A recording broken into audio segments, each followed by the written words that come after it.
Corona వచ్చి 10 లక్షలు అయినాయి.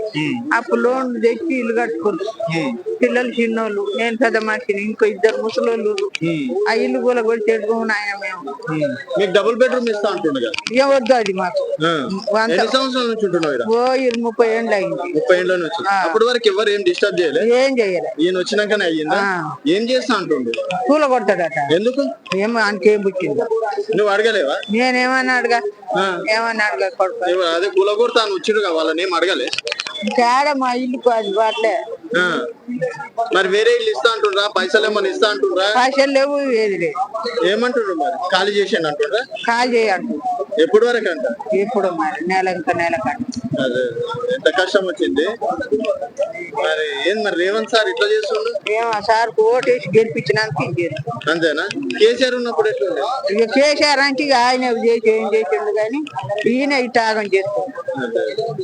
పైసలు ఏదో ఇస్తా అంటుండు కదా, లోన్ పైసలు ఎందుకు మాకు?